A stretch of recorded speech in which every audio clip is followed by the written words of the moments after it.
in the good old days of video blogging, there was none of this flash stuff, or there was, but it really, before that, it was podcasts, which evolved into video podcasts, which still are very, very important. And I know, Chet, you guys stream a huge number as downloadable media.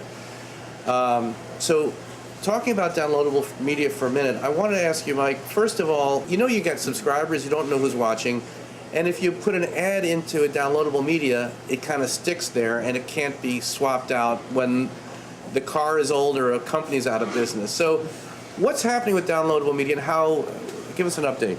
Well, Andy, we haven't officially announced this yet, but everybody keep it quiet. Look at the camera.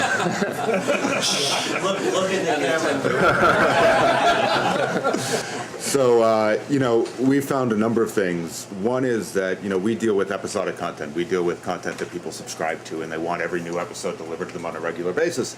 And so a lot of our traffic comes from iTunes, comes from people subscribing in iTunes or subscribing in other, podcatchers, if you will. And pretty much all those work in H.264, and we're also very happy that, Flash supports H.264 now, and I think Silverlight does as well.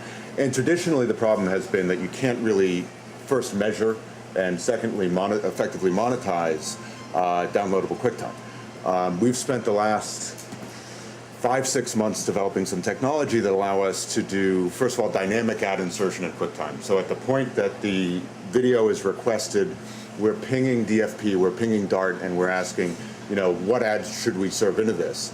And then we are doing dynamic insertion, literally baking into the video the creative, and it can be pre-roll, post-roll, or overlay. We are then manipulating the QuickTime container a little bit to put basically hyperlinks in to additional assets. When the video is downloaded and played back, we actually go back to the server and we ask, what pre-roll should I run, what overlay should I run, and that is actually inserted then in real time. It's tracked by Dart, it's tracked by DFP, and then the pre-rolls, the post-rolls, and the overlays are all clickable, and the overlays in fact are closable and fully interactive in the same way that they can be closed in Flash or in Silverlight. So it's really extending that same advertising experience that you have in the web browser straight down into iTunes. And we find that probably about half to 3/4 of the people who subscribe to the podcast in iTunes actually watch the video in iTunes. So in that case, you're getting fully dynamic, fully third-party verified advertising. And then for those people who go and watch the video on their Apple TV or on their iPhone or on their iPod, they continue to see the creative even though it's not being third-party tracked and verified. And we've done a couple campaigns for this now, the most recent with Puma, and they wanted to target women who were into golf. And we happened to have a couple different shows targeted at women who were into golf, believe it or not. And then we extended that by across a number of different sports-themed shows and women-targeted shows, female-targeted shows. It was very powerful and it was very effective because Puma could own the show wherever it was viewed, whether it was on the web, whether it was in iTunes, whether it was on the Apple TV. And it's really worked very well for us so far. When did you start doing this?